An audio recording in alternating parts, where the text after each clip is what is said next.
बिस्मिल्लाहिर्रहमानिर्रहीम। रब्बि इश्रह ली सदरी व यस्सिर ली अमरी वहलुल उक़दतम मिन लिसानी यफ़क़हू क़ौली।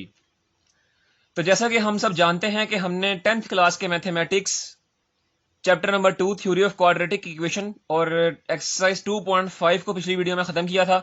तो आज हम इस वीडियो के नतीजे में 2.6 को शुरू करेंगे और जितने मुमकिन सवाल इस वीडियो में किए जा सकते हैं उनको सॉल्व करेंगे। तो चलें इसका आगाज़ करते हैं। सबसे पहले आप देखें पेज नंबर 35 के ऊपर आपको एक डेफिनेशन दी हुई है सिंथेटिक डिवीजन की, उसको पॉइंट आउट कर लें। डेफिनेशन आपकी है synthetic division is a process of finding the quotient and remainder when a polynomial is divided by linear polynomial. ये आपको सिंथेटिक डिवीजन की एक डेफिनेशन दी गई है, सिंथेटिक डिवीजन से लीनियर पॉलिनोमियल तक। यहां तक आपने इसको पॉइंट आउट कर लेना है और ये डेफिनेशन है। उसके बाद आप एग्जाम्पल के तौर पर कुछ भी एक दो सवालात या एक दो एग्जाम्पल्स आप यहां पे लिख सकते हैं। अब सबसे पहले समझते हैं कि इस डेफिनेशन में कह क्या रहा जा रहा है। सबसे पहला लफ्ज इस डेफिनेशन में आ रहा है सिंथेटिक डिवीजन। डिवीजन को आप सब बखूबी जानते हैं, डिवाइड करने का अमल, उसको डिवीजन भी कहते हैं। और सिंथेटिक डिवीजन डिवीजन का एक खास अमल जिससे हम क्वोशिएंट और रिमाइंडर पॉलिनोमियल्स के जरिए, पॉलिनोमियल्स दो पॉलिनोमियल्स को हल करके क्वोशिएंट और रिमाइंडर फाइंड करें, उसको हम सिंथेटिक डिवीजन कहते हैं। ठीक है, तो सिंथेटिक डिवीजन एक किस्म की डिवीजन की टाइप है। उसके अलावा दूसरा लफ्ज आ रहा है क्वोशिएंट।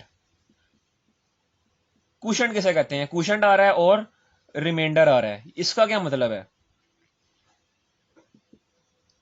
देखें, जब हम डिवाइड करते हैं किसी भी दो नंबर्स का, मिसाल के तौर पर 3 को मैंने डिवाइड किया 2 पे। ठीक है, 3 को डिवाइड किया मैंने 2 पे, तो मेरे पास क्या आएगा? 2 1s आर 2 और मेरे पास क्या बचेगा? 3 - 2 1।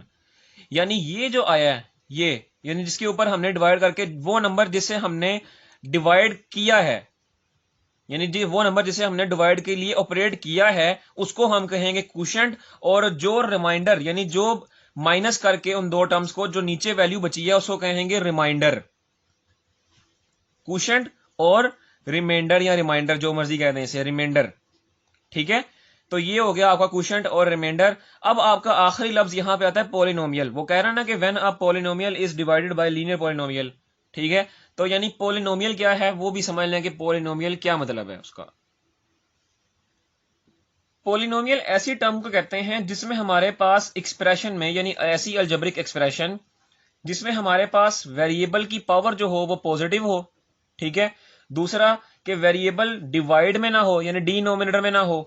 और तीसरा कि वेरिएबल के साथ जितने भी कोफिशिएंट्स हैं वो सारे के सारे रियल नंबर्स हों। उसको हम यहां पे मैं लिख देता हूं, ये सारी बातें मैं यहां लिख देता हूं। पॉलिनोमियल्स की ये 3 शराइत हैं आपके पास कि पॉलिनोमियल की जो पावर है, यानी अलजेब्रिक एक्सप्रेशन में जो पावर है वेरिएबल की, इज ऑलवेज पॉजिटिव, वो हमेशा पॉजिटिव होनी चाहिए। उसके अलावा दूसरी जो आपके पास है वो कह रहा है कि variable does not occurs in denominator, के वेरिएबल जो है वो डिनोमिनेटर में अकर नहीं करना चाहिए, डिनोमिनेटर में नहीं आना चाहिए। और तीसरा coefficient is always real number, यानी कोफिशिएंट का ताल्लुक हमेशा रियल नंबर से होना चाहिए। अब समझते हैं कि ये पॉलिनोमियल की क्यों टाइप्स बताई गई हैं। ठीक है, यानी ये कहा जा रहा है कि वेरिएबल डिनोमिनेटर में नहीं होना चाहिए, रियल नंबर से कोफिशिएंट होना चाहिए। ये क्यों होना चाहिए, इनको देखते हैं। देखें, यहां पे मैं कोई एक ऐसी एक्सप्रेशन लिखता हूं, जैसे मिसाल के तौर पर 7x की पावर 4 माइनस 5x की power 3 plus 2x is equal to 0। ये देखें, यहां पे मैंने एक अलजेब्रिक एक्सप्रेशन लिखी है। ठीक है, चले इस तरह नहीं तो आप इस तरह कर लें, ये 7 इंटू एक्स माइनस 1 की पावर 4, चले इस तरह कर लें यहां पे। यह मैंने एक अलजेब्रिक एक्सप्रेशन लिखी है। तो क्या ये पॉलिनोमियल है?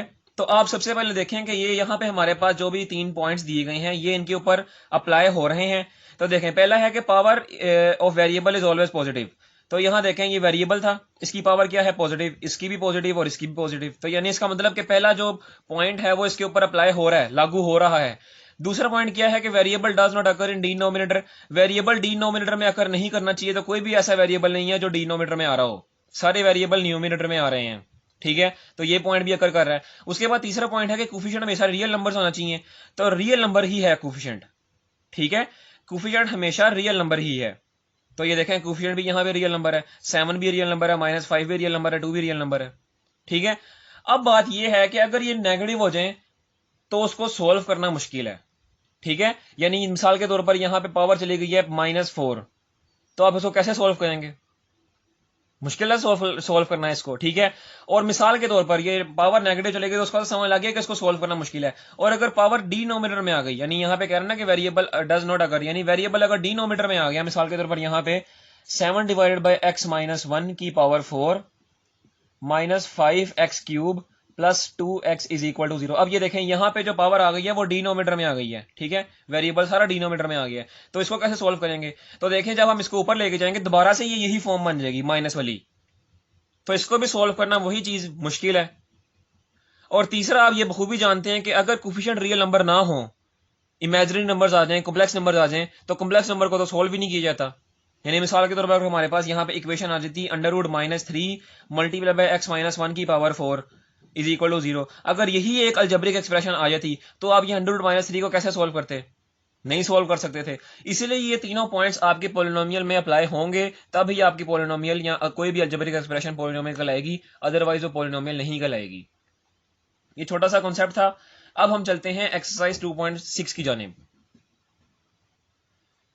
एक्सरसाइज 2.6 का क्वेश्चन नंबर 1 आपके पास है कि use synthetic division to find the quotient and remainder when, और आपको 3 उसके जुज दिए गए हैं। पहला जुज मैंने यहां पे लिखा है कि x² plus 7x minus 1 divided by x plus 1, यानी हमने इनको सिंथेटिक डिवीजन से सोल्व करते हुए हमने क्या निकालना है? क्वोशिएंट निकालना है और रिमाइंडर निकालना है। तो सबसे पहले देखें क्या करेंगे कि यहाँ पे देखें आपके पास दो पोलिनोमियल्स हैं, ये भी पोलिनोमियल है, ये भी पोलिनोमियल है। अगर नहीं यकीन तो आप वो 3 जो स्टेप मैंने आपको बताए थे उनको इसके ऊपर अप्लाई करके देखें तो आपको पता चल जाएगा कि ये भी पोलिनोमियल है और ये भी पोलिनोमियल है, ठीक है। तो आप क्या करें, जो छोटे पावर वाला पोलिनोमियल है जिसको हम लीनियर पोलिनोमियल कहते हैं, यानी लीनियर से क्या मुराद है? जिसमें हाईएस्ट पावर 1 हो, यानी वेरिएबल की हाईएस्ट पावर 1 हो, ऐसे पोलिनोमियल को लीनियर पोलिनोमियल कहते हैं, ठीक है। तो यहां देखें लीनियर पोलिनोमियल को क्या करेंगे कि हम लीनियर पोलिनोमियल को कंपेयर करेंगे x माइनस a से, ठीक है। तो यहां लिख दीजिए कि according to given condition compare x plus 1, यानी जो भी यहां पे लीनियर पोलिनोमियल होगा, मिसाल के तौर पर यहां तो x प्लस 1 है, अगले क्वेश्चन में x प्लस 3 होगा, उससे अगले में x माइनस 2 होगा, तो उसको कंपेयर करेंगे x माइनस a से, ठीक है। तो लिख दीजिएगा यहां पे according to given condition compare x plus 1 with x minus a, hence तो कंपेयर करेंगे इसको यहां पे x plus 1 comparing x minus a। तो यहां से देखें x से कंपेयर और 1 से कंपेयर, तो इसका मतलब a की वैल्यू आपके पास क्या आएगी? a की वैल्यू आपके पास यहां देखें a की वैल्यू की नहीं, माइनस a की वैल्यू आपके पास क्या आएगी? +1। तो a की वैल्यू आपके पास क्या निकलेगी? वो निकलेगी -1, ठीक है। यानी a की वैल्यू आपके पास क्या निकल रही है? -1। दोबारा देख लें, हमने क्या किया, हमारे पास जो लीनियर पॉलिनोमियल था उसको हमने कंपेयर किया x माइनस a से, ठीक है। तो अब देखें कि x तो x से कंपेयर हो रहा है, मिसाल के तौर पर कट भी रहा है, तो काट दें इसको यहाँ पे, तो बाकी क्या बचा? -a और +1, इन दोनों को कंपेयर कर दें, -a और +1। तो यहां से a की वैल्यू क्या निकलेगी आपकी? a की वैल्यू निकलेगी a इज इक्वल टू -1। अब यहां पे सिंथेटिक डिवीजन अप्लाई करते हैं। सिंथेटिक डिवीजन कैसे करते हैं वो मैं यहां पे दिखाता हूं आपको, कि आप यहां पे एक इस तरह की लाइन खींच लें, ठीक है, इस तरह की लाइन खींच लें यहां पे, और आपको जो दूसरी पोलिनोमियल दी हुई है जो लीनियर पोलिनोमियल से बड़ी है, अगर तो वो तरतीब में है तो उसके कोफिशिएंट आप इसी तरह लिखे जाएं। तरतीब का क्या मतलब है कि x की पावर 2 फिर x की पावर 1 फिर x की पावर 0। अगर तरतीब में नहीं है, जैसे अगले क्वेश्चन में तरतीब में नहीं है, यानी 4x की पावर 3 आ रहा है, फिर -5x आ रहा है, यानी x² बीच में नहीं है, ठीक है। तो क्या करेंगे, x² जो पावर बीच में नहीं होगी उसकी जगह कोफिशिएंट 0 लगा देंगे। यहां तो देखें ना, सारी आपकी तरतीब आ रही है x की पावर 2 फिर x की पावर 1 फिर x की पावर 0। तो यहाँ पे इसके जस्ट सिंपल आप यहाँ पे इसके कोफिशिएंट लिखेंगे। क्या पहला कोफिशिएंट है x² के साथ क्या कोफिशिएंट है? वो है 1। x की पावर 1 के साथ क्या कोफिशिएंट है? वो है 7। और बाकी कांस्टेंट आपके पास क्या है? वो है -1। तो ये आपके पास हमने जो लीनियर पोलिनोमियल के दूसरी तरफ वाली पोलिनोमियल थी उसको हमने यहाँ पे लिख दिया। अब a की वैल्यू आपके पास क्या आई है? वो आई है -1, तो उसको आप यहाँ पे लिख दें -1 को, ठीक है। अब क्या करेंगे, अब आपके पास जो पहली टर्म होगी इस हिस्से के अंदर, जो पहली टर्म होगी उसको आप हूबहू इसी तरह नीचे उतार दें। गौर से स्टेप समझें ये आपको ये सारे स्टेप बुक के पेज नंबर 35 पे और 36 पे हूबहू यही उसकी इंग्लिश लिखी हुई है, ठीक है। क्या करेंगे, सबसे पहला जो टर्म होगी उसको वैसे ही नीचे उतार देंगे, और जो नीचे टर्म उतरेगी, मिसाल के तौर पर यहाँ तो 1 थी, हमने नीचे उतार दी, जो भी यहाँ पे 2 हो तो वो भी नीचे उतार दें, 3 हो तो वो भी नीचे उतार दें, जो भी नीचे उतरेगी उसको आप मल्टीप्लाई करवाएंगे -1 के साथ, ठीक है। जो मल्टीप्लाई करवा के आंसर आएगा उसको आप इसके नीचे लिखेंगे। तो 1 को -1 से मल्टीप्लाई किया, क्या आंसर आया? -1 ही आया, उसको आप यहां पे लिख दें। अब इसको ऑपरेट करें, ये +7 है, ये -1 है, तो क्या होगा? प्लस माइनस माइनस हो रहा है, तो 7 - 1 क्या आंसर आएगा? +6। अब ये 6 आया है, इस 6 को आप इस -1 से मल्टीप्लाई करवाएं तो क्या आंसर आएगा? -6, उसको आप यहां पे लिख दें। ठीक है, तो अब देखें -6 आ रहा है यहाँ पे आंसर, और -1 यहाँ पे है, तो -6 और -1, माइनस माइनस प्लस होता है, साइन लेकिन बड़ी रकम का लगता है, तो 6 + 1 7। ठीक है, इसके अलावा आगे कोई टर्म आ रही है? आगे कोई टर्म नहीं आ रही, इसका मतलब कि -7 तिकर हमारी सिर्फ यहाँ पे बच रही है। इसके अलावा आगे हम नहीं जा सकते, क्योंकि आगे यहाँ पे इसके -1 के अलावा आगे कोई टर्म ही नहीं थी। ठीक है, तो ये -7 जहां पे हमने इसको फिनिश कर दिया है वो हमारा रिमाइंडर है, यानी रिमाइंडर हमारा क्या आया है? रिमाइंडर हमारा आया -7, और कोफिशिएंट हमारा क्या है? सॉरी, कोफिशिएंट नहीं, कोशेंट। ये जो टर्म बची है आपकी 1 और 6, इसको आप यहां से लिखना शुरू कर दें। यहां पे पहले आपको कांस्टेंट होगा, फिर x⁻1, अगर आगे भी होती तो फिर x⁻2, फिर x⁻3, तो यहां पे तो 2 ही बचे हैं ना, इसका मतलब 6 + x, ये आपका कोशेंट आया। नहीं समझ लगी तो दोबारा देखें, यहां पे जो भी आपका यहां पे बच रहा होगा, ये यहां पे जो भी बच रहा होगा उसको आपने यहां से गिनना शुरू करना है। पहला आप कांस्टेंट लेते हैं किसी भी इक्वेशन में, दूसरी होती है x⁻1, तीसरा अगर आए तो x⁻2, चौथा आए तो x⁻3, इसी तरह होता है ना। लेकिन यहाँ पे तो सिर्फ और सिर्फ x⁻1 तिकर जा रहा है, तो यहाँ पे x⁻1 और 6 लिख दिया है। तो उम्मीद है आपको समझ लगी होगी, अगर समझ नहीं लगी तो कोई बात नहीं, अगला क्वेश्चन उसको देखें, अगला क्वेश्चन से आपको ये मजीद समझ लगेगी कि क्या इसमें काम किया गया है। बहरहाल यहाँ पे रिमाइंडर ये निकला है -7, और कोशेंट ये निकला है x+1, सॉरी x+6। तो अब हम चलते हैं अपने नेक्स्ट क्वेश्चन की तरफ। नेक्स्ट क्वेश्चन, क्वेश्चन नंबर 2 आपके पास है 4x की power 3 -5x + 15 divided by x+3। वही काम करना है कि जो लीनियर आपके पास पॉलिनोमियल होगा उसको कंपेयर करेंगे x - a से। तो यहां लिख दीजिएगा कि comparing x+3 with x - a, तो ये आपके पास हो जाएगा x+3 को कंपेयर कर रहे हैं हम x - a से, तो आपके पास -a की वैल्यू क्या आएगी? वो आएगी 3, और a की वैल्यू आपके पास क्या आ जाएगी? -3। तो ये आपके पास a की वैल्यू आ गई -3। अब देखें कि वही आपने सिंथेटिक डिवीजन की फॉर्म बनानी है यहाँ पे। तो यहाँ पे जो आपके पास दूसरी पॉलिनोमियल दी गई है, अब देखें यहाँ पे आपकी पावर जो है वो क्या तरतीब में है। तो देखें x⁻3 के बाद डायरेक्ट x⁻1 आ रही है, 2b से गायब है। ठीक है, इसका मतलब तरतीब में नहीं है, तो जो वेरिएबल की पावर आपकी गायब होगी उसकी जगह आपने 0 डाल देना है। ठीक है, यानी ये तो सबसे पहले 4x⁻3 है ना, तो यहाँ पे आपने लिख दिया 4। उसके बाद डायरेक्ट 1 आ रही है, बीच में x² नहीं आ रहा, तो उसकी जगह आप लिख दें 0। उसके बाद x⁻1 आ रही है, तो यहां पे आएगा -1, फिर आपके पास आएगा सिंपल कांस्टेंट 15। a की वैल्यू आपके पास क्या आई है? वो आई है -3, उसको आप यहां बाहर लिखें। फिर क्या करते थे कि जो पहली टर्म होती थी उसको हूबहू आप नीचे उतार लेते थे। ये जैसे जैसे मैं समझा रहा हूं आपको इंशाल्लाह ताला समझ लगती जाएगी। पहली टर्म हमने नीचे उतार ली, और जो नीचे उतारी गई टर्म है उसको आपने बाहर a की वैल्यू से मल्टीप्लाई कर देना, यानी 4 को -3 से मल्टीप्लाई करेंगे तो क्या आंसर आएगा? -12, उसको हम यहां लिख देंगे। अब 0 में प्लस करें -12 को, या माइनस करें -12 को, तो क्या आंसर आएगा? -12 ही आपके पास आंसर आएगा।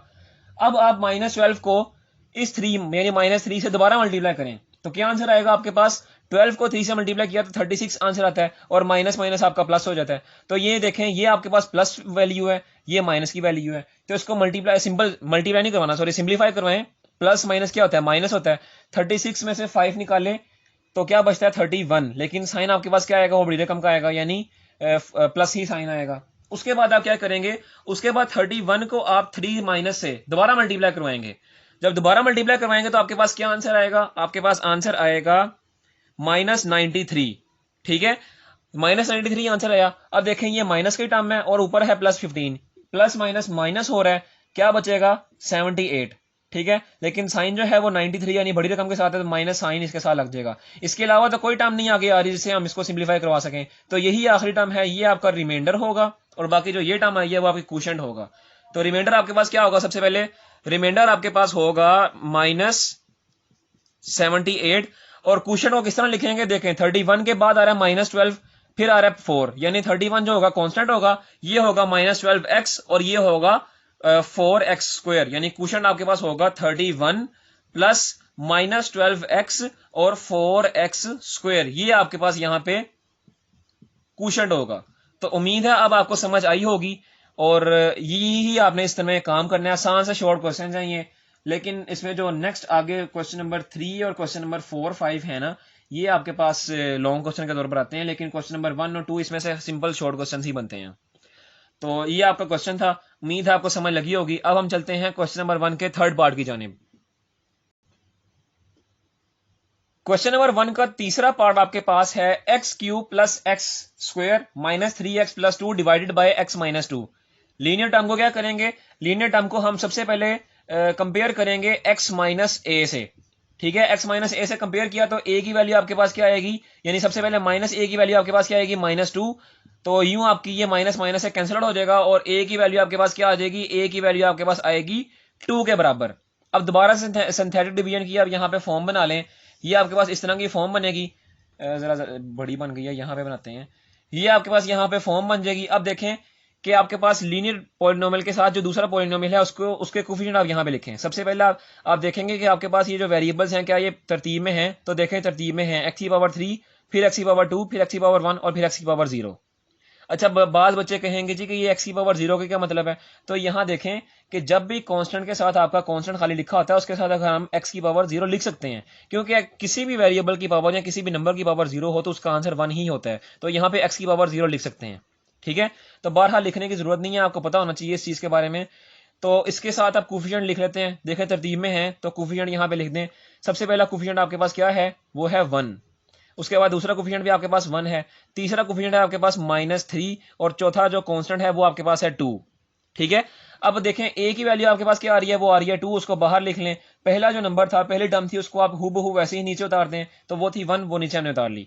उसके बाद देखें 1 को 2 से मल्टीप्लाई किया, क्या आंसर आया 2, तो वो आप यहाँ पे लिख दें दूसरे टर्म के नीचे। अब देखें ये भी प्लस वाली है, ये भी प्लस वाली है, दोनों प्लस हो रहे हैं, 2 + 1 3। अब इस 3 को आप मल्टीप्लाई करवाएं 2 से, तो क्या आंसर आएगा 3 2 6, उसको आप यहाँ इस टर्म तीसरी टर्म के नीचे लिख दें।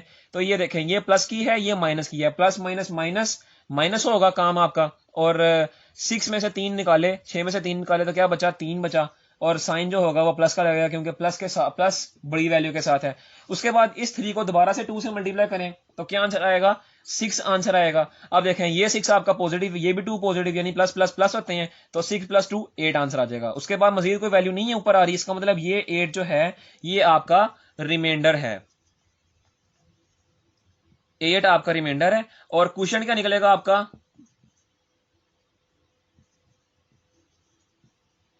देखें 3 वो कांस्टेंट, इस तरफ से आपने शुरू करना है, 3 कांस्टेंट, उसके बाद 3x1 यानी 3x⁻1 और फिर 3 के बाद 1 है यानी +x², ये आपके पास क्वेश्चन निकल आएगा। इतना सा काम था आपका, तो उम्मीद है आपको समझ लगी होगी पहले क्वेश्चन की पूरे की। अब हम चलते हैं एक्सरसाइज 2.6 से क्वेश्चन नंबर 2 की जानिब। क्वेश्चन नंबर 2 आपके पास है कि find the value of H using synthetic division if. पहला पार्ट आपके पास है 3 is the zero of the polynomial 2x³ - 3hx² + 9। कह रहा है आपने h की वैल्यू फाइंड करनी है इस पॉलिनोमियल से by using synthetic division method. तो सबसे पहले क्या करेंगे, यहाँ पे सिंथेटिक डिवीजन की फॉर्म बना लेंगे हम इस तरह की। अब देखेंगे जो पॉलिनोमियल आपको दिया गया है क्या ये तरतीब में है, x⁻3 उसके बाद x² और उसके बाद x⁻1 नहीं है, डायरेक्ट कांस्टेंट आ गया है। ठीक है, इसका मतलब जहां पे x⁻1 नहीं आ रहा उसकी जगह आप 0 पुट करेंगे, तो कोफिशिएंट लिखते हैं। सबसे पहले आपके पास आएगा 2, उसके बाद -3h, उसके बाद 0 यानी x⁻1 नहीं आ रहा उसकी जगह पुट करते हैं 0 और बाकी 9 कांस्टेंट उसी तरह। तो ये आपके कोफिशिएंट की फॉर्म आ गई। अब बाज बच्चे कहेंगे जी कि यहाँ पे x की यानी लीनियर पॉलिनोमियल नहीं है जिसको हम x - a से कंपेयर करेंगे और a की वैल्यू निकालेंगे। तो अब गौर से देखें, सबसे पहली जो नंबर आपको दिया गया यही आपकी a की वैल्यू है। ठीक है, यानी 3 जो है यही a की वैल्यू है। अब क्या करेंगे, ये 2 होगा उसको आप हूबहू नीचे उतार लें और 2 को मल्टीप्लाई कराते हैं 3 से, 2 3 6, 6 को आप यहां पे लिख दें। अब ये 6 प्लस में है, -3 है, जिसको माइनस करेंगे तो जो आपकी कंडीशन बनेगी वो इस तरह बनेगी 6 - 3h, उसको आपने इस तरह लिख देना है। अब क्या करेंगे, अब 6 - 3h को 3 से मल्टीप्लाई करेंगे, यानी इसको मल्टीप्लाई करेंगे 3 के साथ, तो मल्टीप्लाई करवाएं, 3 × 6 18 और 3 3 9 यानी -9h। ये 18 -9h आप जीरो के नीचे लिख देंगे, 18 -9h। अब इसको जीरो से ऑपरेट करें तो 18 -9h ही आपका आंसर आ जाएगा। अब देखें 18 -9h को आप 3 से मल्टीप्लाई करवाएं तो क्या आंसर आपके पास आएगा? 18 3 जार 54 माइनस 9 3 जार 27h। इसको आप यहां 9 के नीचे ऑपरेट कर दें, 54 माइनस 27h। ठीक है, अब देखें, अब यहां पे आपके पास इसको 9 को आप ऑपरेट करें 54 माइनस 27h से, तो यहां पे मैं इसको रफ वर्क में ऑपरेट करता हूं 54 माइनस 27h और ये प्लस 9 है। तो देखें 54 में प्लस 9 करेंगे तो क्या हो जाएगा आपके पास? 54 प्लस 9 तो ये हो जाएगा 63 माइनस 27h। उसी तरह यानी आपके पास जो यहाँ आएगा वो आएगा 63 माइनस 27h और यही आपके पास क्या आ जाएगा? रिमाइंडर आ जाएगा। तो रिमाइंडर आपके पास क्या आया? वो आया आपके पास 63 माइनस 27h। अब देखें यहाँ पे आपसे रिमाइंडर और क्वेश्चन नहीं पूछे जा रहे, आपसे कहा जा रहा है कि आपने एज की वैल्यू फाइंड करनी है, ये वाले एज की वैल्यू आपने फाइंड करनी है। एज की वैल्यू फाइंड करने के लिए उसने क्वेश्चन के अंदर ही कहा गया है कि जीरो ऑफ द पॉलिनोमियल के जो रिमाइंडर होगा हमारा वो जीरो के बराबर होगा। ठीक है, तो रिमाइंडर जो हमारे पास होगा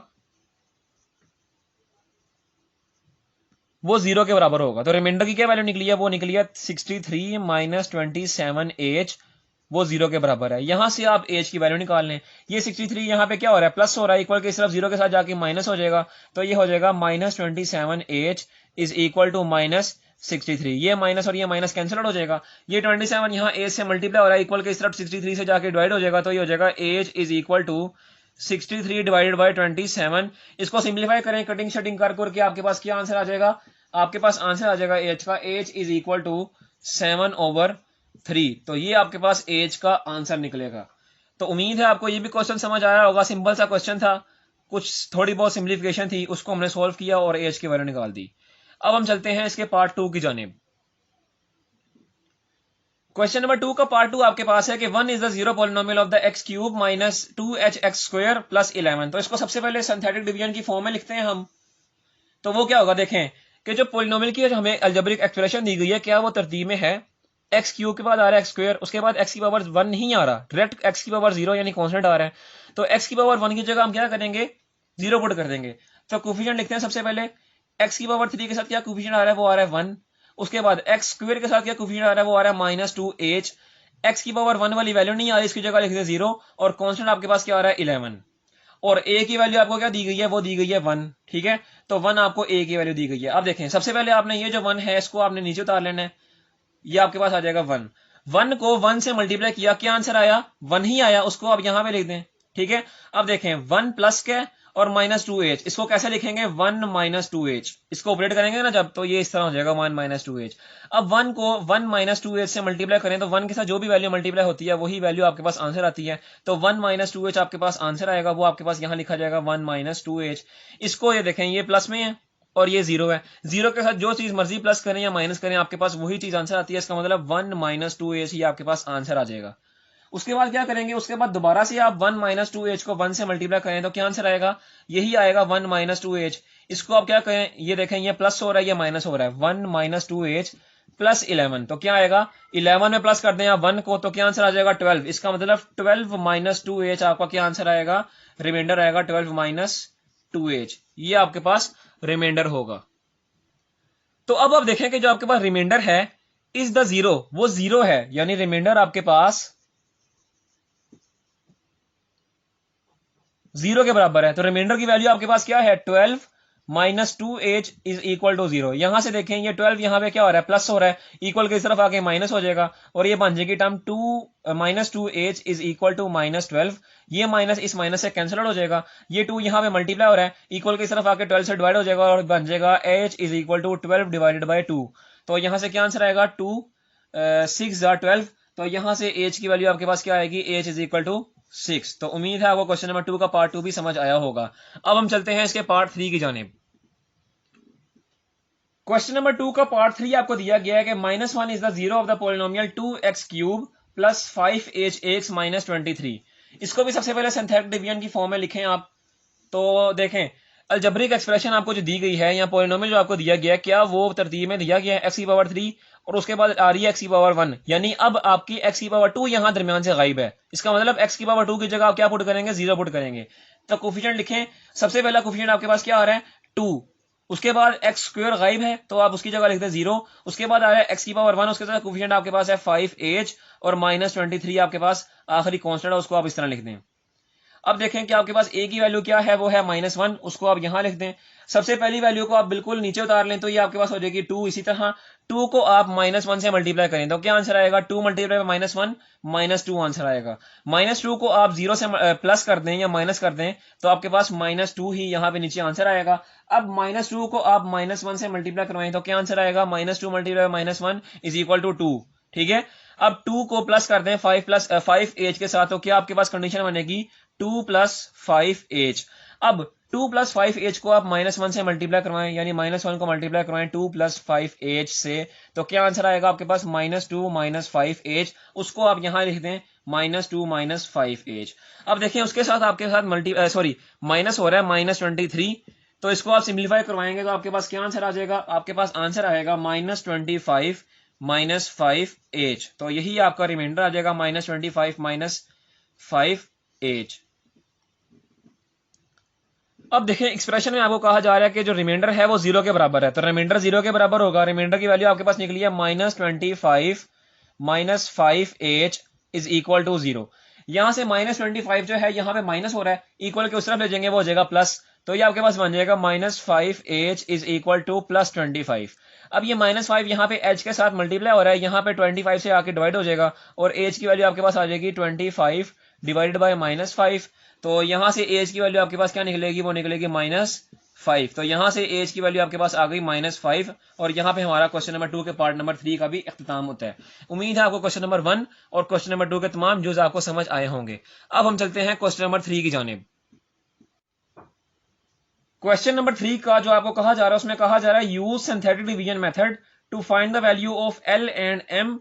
और पहला जूस जो आपको दिया गया है वो दिया गया है x + 3 and x - 2 are the factors of the polynomial x³ + 4x² + 2lx + m। यानी ये दोनों फैक्टर्स हैं, इन दोनों की मदद से आपने सिंथेटिक डिवीजन फाइंड करनी है। ठीक है, सबसे पहले हम करते हैं x + 3 के साथ। तो x + 3 अब आपको दिया गया है, यहां से आप इसको कंपेयर करें x + 3 को x - a से। ठीक है, तो -a की वैल्यू आपके पास आएगी 3 और a की वैल्यू आपके पास आ जाएगी -3। ठीक है, यानी हमने इसको कंपेयर किया और ये वैल्यू निकाल दी। अब यहां पे इसकी सिंथेटिक डिवीजन करते हैं हम। तो देखें जो अलजेब्रिक फॉर्म आपको दी गई है, पॉलिनोमियल जो दिया गया क्या वो तरतीब में है, तो देखें x की पावर 3 + x² + x की पावर 1 और आखिर में कांस्टेंट, तो बिल्कुल तरतीब में है। तो उसके कोफिशिएंट लिखते जाएं। x की पावर 3 के साथ कोफिशिएंट है 1, 4, x² के साथ कोफिशिएंट है 4, x की पावर 1 के साथ कोफिशिएंट है 2l और आखिर में कांस्टेंट आपके पास है m। और जो a की वैल्यू आपकी निकाली है वो आपने निकाली है -3। सबसे पहले 1 को आप बिल्कुल नीचे उतार दें, -3 को 1 से मल्टीप्लाई करें तो क्या आंसर आएगा -3, उसको यहाँ पे 4 के नीचे लिख दें। 4 - 3 यानी 4 प्लस क्या -3, प्लस माइनस माइनस हो रहा है, +1 आपके पास आंसर आएगा इसका। -3 को आप मल्टीप्लाई करवाएं +1 से तो -3 ही आपके पास आंसर आएगा, इसको आप लिख दें 2l - 3। और उसके अलावा -3 को आप मल्टीप्लाई करवाएं 2l3 को आप मल्टीप्लाई करवाएं -3 से तो आपके पास वैल्यू आएगी -6l - 9। इसको आप लिख दें -6l - 9, उसको m के नीचे लिख दें और आपके पास जो कंडीशन बन जाएगी वो बन जाएगी -6l + m - 9। तो ये आपके पास रिमाइंडर आ जाएगा। उसके बाद हम दूसरे मेथड से यानी x - 2 से इसकी सिंथेटिक डिवीजन फाइंड करते हैं। यहां नीचे लिख भी दीजिए कि इसका जो रिमाइंडर आया है वो आपके पास आया -6l + m - 9 और इसको नाम देना इक्वेशन नंबर 1 का। अब यहां से आप ये x - 2 इसको कंपेयर करेंगे, x - 2 को कंपेयर करें x - a से, तो -a की वैल्यू आपके पास आ जाएगी -2 और यूं a की वैल्यू आपके पास क्या निकलेगी 2। ठीक है, तो इसको मैं जरा पीछे करके लिख देता हूं कि a की वैल्यू आपके पास आएगी 2। अब देखें कि आपके पास सिंथेटिक डिवीजन जब थी आपके पास वो है अलजेब्रिक फॉर्म आपकी देखें तरतीब में थी, तो कोफिशिएंट आपके यही काम करेंगे, यहां पे भी 1, 4, 2l और m और a की वैल्यू आपके पास आई है 2, उसको हम लिखेंगे बाहर। अब क्या करेंगे कि 1 को सबसे पहले नीचे उतार लेंगे तो ये 1 नीचे आ गया। 2 को 1 से मल्टीप्लाई करेंगे तो क्या आंसर आएगा 2। 2 को हम यहाँ पे 4 के नीचे लिख देंगे। देखें ये भी +2 है, ये +4 है, तो क्या हो जाएगा प्लस प्लस प्लस और 4 + 2 6। 6 को आप 2 से मल्टीप्लाई करवाएं तो 12 आंसर आएगा। 12 को आप 2l के नीचे लिख दें, इसको प्लस कर दें तो ये आपके पास हो जाएगा 12 + 2l। 12 + 2l को आप मल्टीप्लाई करवाएं 2 से तो ये आपके पास क्या आंसर आएगा 12 2 = 24 और 2 2 = 4 यानी 4l। तो ये आपके पास इसके नीचे लिख दें तो ये आपके पास हो जाएगा 24 + 2l और इसका जो रिमाइंडर आपके पास आएगा वो आएगा 24 + 2l + m। तो ये आपके पास इसका रिमाइंडर आ जाएगा। सॉरी यहाँ पे 2l नहीं होगा, यहाँ पे होगा 4l और यहाँ पे भी आपके पास 4l आ जाएगा।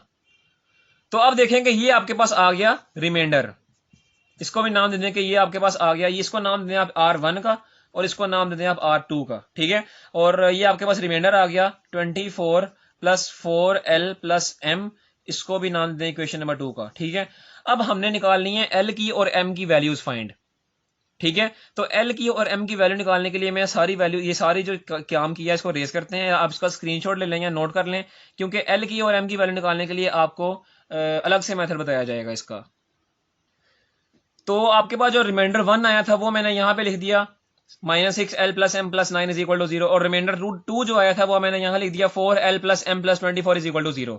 जब आपके पास इस तरह की कोई कंडीशन बनती है ना तो आप क्या करते हैं, ये आप 8 में करके आए होंगे अगर आपको याद हो तो क्या करते हैं हम इस तरह कि जो पहली टर्म होती है ना उसको हम पहली टर्म वाले के साथ जो कोफिशिएंट होता है उसको हम पहली इक्वेशन से मल्टीप्लाई करवा देते हैं, यानी मल्टीप्लाई ऑल इक्वेशन बाय 4, और दूसरी इक्वेशन की जो पहली टर्म होती है उसको हम इस वाली इक्वेशन से मल्टीप्लाई करवा देते हैं, यानी मल्टीप्लाई बाय -6।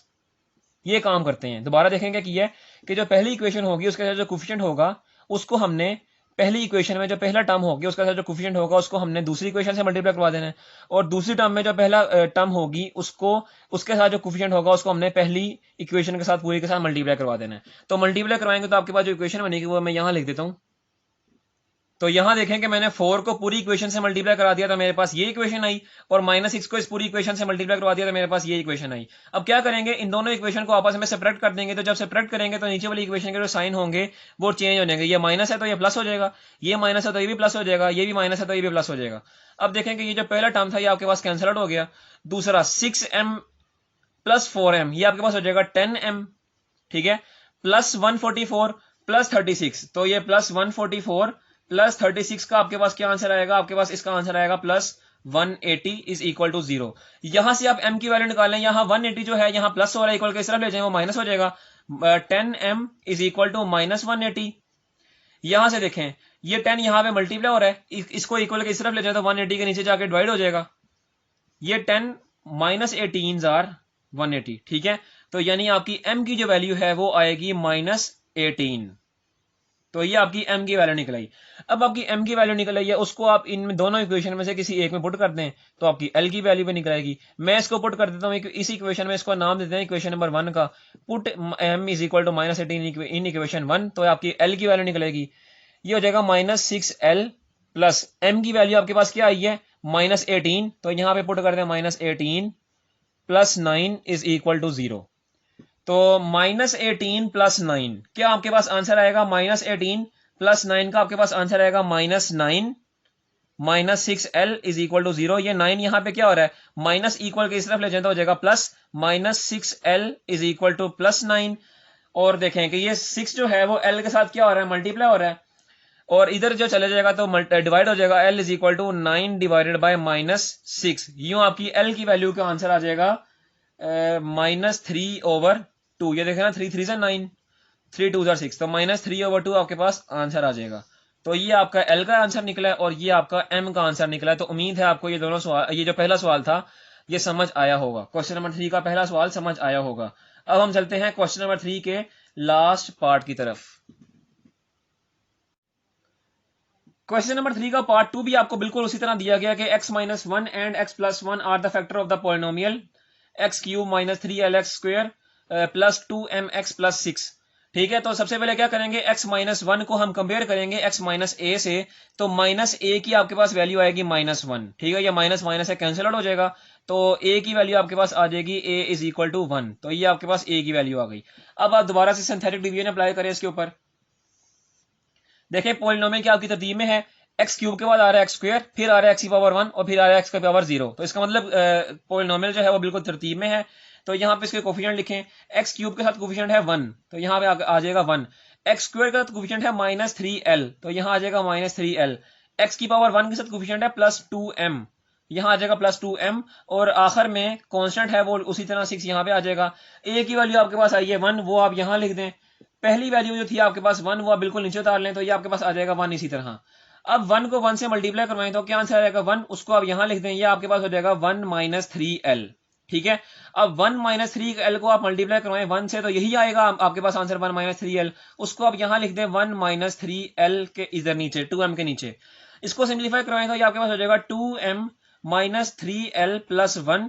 इसको आप मल्टीप्लाई करवाएंगे 1 के साथ, तब आपका यही आंसर आएगा 2m - 3l + 1। इसको आप यहाँ 6 के नीचे लिख दें, 2m - 3l + 1। अब देखें यहाँ 6 को प्लस करेंगे 1 के साथ तो ये हो जाएगा 7। ठीक है, तो यहाँ पे आपके पास आंसर आ जाएगा 2m - 3l + 7। ठीक है, तो आपका जो रिमाइंडर 1 आएगा 2m - 3l + 7। इसको मैं ऊपर करके लिख देता हूं और यही आपका जो होगा इक्वेशन नंबर 1 होगी।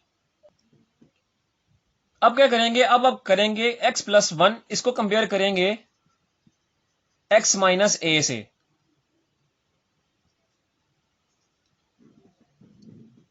तो यहां से आपके पास a की वैल्यू यानी -a की वैल्यू आएगी 1 और a की वैल्यू आपके पास आ जाएगी a इज इक्वल टू -1।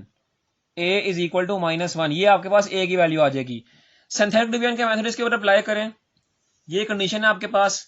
जो आपके पास जो अलजेब्रिक एक्सप्रेशन है वो तरतीब में है, तो वो आपके पास हूबहू यही आएगी 1 - 3l 2m और 6। और यहाँ पे आपके पास a की वैल्यू आ रही है -1, वो आपकी बाहर आ जाएगी।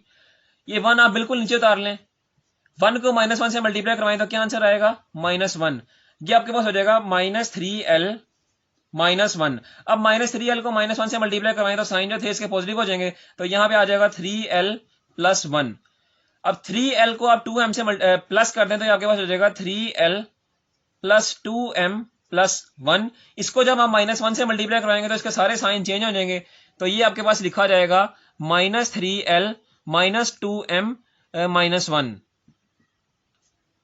अब क्या करेंगे, अब ये देखिए -3l - 2m - 1 को आप 6 से ऑपरेट करेंगे तो आपके पास जो रिमाइंडर बच जाएगा वो आएगा -3l - 2m 6 - 1 यानी +5। ठीक है, ये आपके पास रिमाइंडर आ जाएगा। तो यूं आपका r ये 1 था, ये r2, इसको नाम दे दिया r2 का, तो ये आपके पास आएगा रिमाइंडर -3l - 2m + 5। इसको नाम दे दें इक्वेशन नंबर 2 का, तो ये आपके पास रिमाइंडर 1 आ गया, ये आपके पास रिमाइंडर 2 आ गया। अब जैसे पिछले इसको दोनों को मल्टीप्लाई किया था यानी सिंप्लीफाई किया था मल्टीप्लाई करवा के, तो यहां भी आप इसको उसी तरह ही करेंगे। तो मैं इसको रेस करता हूं, आप इसको नोट कर लीजिए। अच्छा, यहां पे मैंने ये लिख दी है। अब मैं आपको पिछले क्वेश्चन में भी बताना भूल गया कि हमने इसको 0 के इक्वल क्यों लिया। 0 के इक्वल इसलिए लिया ताकि हम m की और l की वैल्यू फाइंड कर सकें। ठीक है, तो दोनों के इक्वेशंस को हमने 0 के इक्वल ले लिया था। अब देखें कि हमने क्या किया था कि पहली टर्म को यानी जो पहली इक्वेशन में जो सबसे पहली टर्म है उसके साथ जो कोफिशिएंट है दूसरी टर्म इक्वेशन को उससे मल्टीप्लाई कर दिया और दूसरी टर्म के साथ भी यही काम करके पहली इक्वेशन से उसको मल्टीप्लाई किया। किस लिए किया था, हमने ये इसलिए किया था ताकि जो आपके जो पहली टर्म के जो इक्वेशन के जो नंबर्स आ रहे हैं, जो टर्म्स आ रही हैं, वो आपकी बराबर हो जाएं। ठीक है, ये इसलिए किया था काम। अब देखें यहाँ पे तो पहले से बराबर है, तो क्या करें, इनको सिंपल आप इसको ऐड कर दें। अगर आप इसको ऐड करेंगे तो क्या होगा, 2m - 3l + 7 is equal to 0 -2m - 3l + 5 is equal to 0। इनको हमने ऐड कर दिया, यानी यहाँ लिख दीजिएगा एडिंग इक्वेशन 1 और 2। जब ऐड करेंगे तो ये 2m - 2m से कैंसिल हो जाएगा और बाकी -3l - 3l ये हो जाएगा -6l और 7 + 5। तो ये आपके पास क्या आंसर आएगा, 7 + 5 का आपके पास आंसर आ जाएगा +12। तो ये आपके पास आंसर आ गया। अब यहां से देखें 6l माइनस का है और +12 इज इक्वल टू 0। यहां से आप l की वैल्यू निकाल लें, तो l की वैल्यू आपके पास क्या आएगी, -6l। ये 12 यहाँ पे प्लस हो रहा है, इक्वल के सिर्फ 0 के साथ जाके माइनस हो जाएगा, ये हो जाएगा -12। ये माइनस इस माइनस से कैंसिल हो जाएगा। 6 देखें यहाँ पे 6 जो है l के साथ मल्टीप्लाई हो रहा है, तो यहाँ जाके 12 के साथ डिवाइड हो जाएगा और ये आपके पास हो जाएगा l इज इक्वल टू 12 / 6। तो यहां से आपके पास l की वैल्यू आएगी l इज इक्वल टू 2। तो उम्मीद है आपको L इज इक्वल टू 2 निकालने की समझ आई होगी। अब L इज इक्वल टू 2 निकला यहाँ पे, इसको आप इक्वेशन 1 में पुट कर दें या इक्वेशन 2 में पुट कर दें, आपके पास M का आंसर आ जाएगा। इसको मैं इक्वेशन 1 में पुट कर देता हूँ, तो जहां जहां इक्वेशन 1 में L आ रहा है वहां पे 2 पुट कर देता हूँ, तो ये हो जाएगा मेरे पास 2m minus 3 multiply by L की जगह 2 पुट कर दिया प्लस 7 इज इक्वल टू 0। ठीक है, इसको सिंप्लीफाई करें, 2m 3 2 6 minus 6 plus 7 is equal to 0, minus 6 plus 7 क्या हो जाएगा 2m plus 1 is equal to 0। तो ये देखें 1 यहाँ पे क्या हो रहा है, प्लस इक्वल के उस तरफ जाके माइनस हो जाएगा, 2m is equal to minus 1, m is equal to 2 यहाँ पे m के साथ मल्टीप्लाई हो रहा है, इक्वल के साथ जाके 1 से डिवाइड हो जाएगा, तो ये हो जाएगा माइनस 1/2। तो यूं आपका m का आंसर निकला माइनस 1/2। तो यहाँ पे हम अपनी इस वीडियो का अख्ताम करते हैं और एक्सरसाइज 2.6 के अगले क्वेश्चन नंबर 4 और क्वेश्चन नंबर 5 को हम इंशाल्लाह ताला नेक्स्ट वीडियो में देखेंगे। वीडियो अच्छी लगी है तो वीडियो को लाइक करते हैं, चैनल सब्सक्राइब करते हैं ताकि आपको हमारे आने वाली वीडियोस का बासानी पता चल जाए। और उम्मीद है आपको आज का लेक्चर समझ आया होगा। मगर इस लेक्चर में और पिछले किसी भी लेक्चर में किसी भी बात की या किसी भी सवाल में कोई प्रॉब्लम दरपेश हो तो इस व्हाट्सएप नंबर पर आप मुझसे रब्ता करके पूछ सकते हैं, या फिर वीडियो के नीचे कमेंट के जरिए आप मुझसे सवाल पूछ सकते हैं। मैं आपको आपके सवालों के जवाब दिया करूंगा। अगली वीडियो में इंशाल्लाह ताला फिर मुलाकात होगी, तब तक के लिए इजाजत दीजिए। अल्लाह हाफिज।